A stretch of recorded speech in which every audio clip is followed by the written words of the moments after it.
if we have to talk about the hearing disorders, a child to learn speech or a child to learn language, the child should first get a feedback from the environment. So if a child is born deaf and the child is not able to hear properly, the child will not be able to develop speech.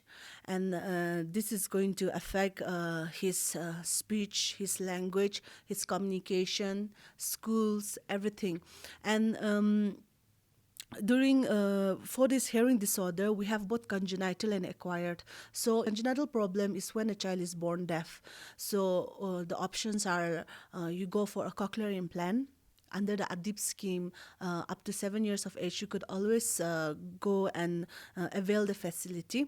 And also, if it is a child who wants to go for a hearing aids or hearing instruments, then you can always reach out to your audiologist.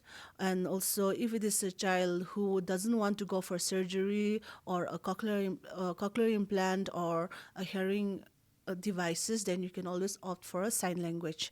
And if it is an acquired case, acquired hearing deafness, then it is usually an infection of the ear. It starts with an infection of the ear or trauma or some problem or some problem related to some ototoxic drugs or things like that. So what you can do is you can always reach out to your ENT doctors for treating such diseases before it becomes very serious and goes up to the auditory canal. It goes up to the your inner ears. So before the inner structures get affected with the infection, it is very important that the parents and the teachers or the caretakers see to that the acquired hearing problems such as the infections, there is a pus formation, or there is ear pain, ear itching, too much of itching, or there is this smelly discharge from the ears, then if such cases are being noticed from time to time, then it is advisable that you approach your ENT doctor and also see your audiologist. And in the types of hearing loss, we have this conductive hearing loss, mixed hearing loss, sensory loss, and also we have a thing called retrocochlear pathology, and we also have this central auditory processing disorders. So all these hearing problems can affect a child's school performance, and which can lead to a poor school performance, and he may even score very less than his peer groups.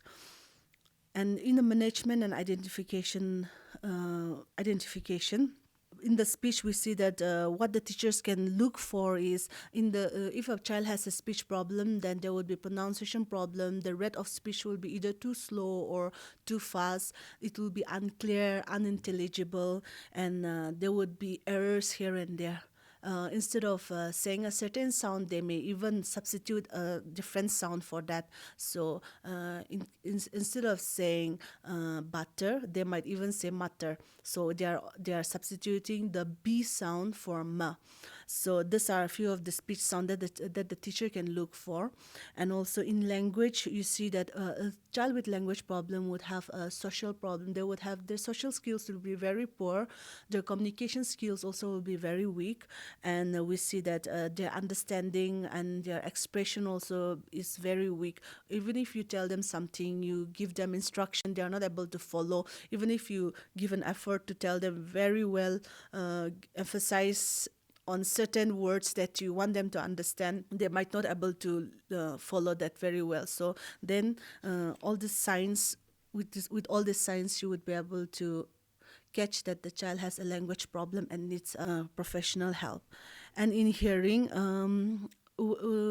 in order to understand that the child has a hearing problem, you would notice that the child would not be able to follow you as you dictate your notes. So whenever you are dictating spellings or notes and all, the child will not be able to follow. And also not only you, but even the parents or the students or the friends might also complain of him not hearing them properly. So these are some of the few pointers that you can use to see if the student that you know has a hearing problem or hearing loss.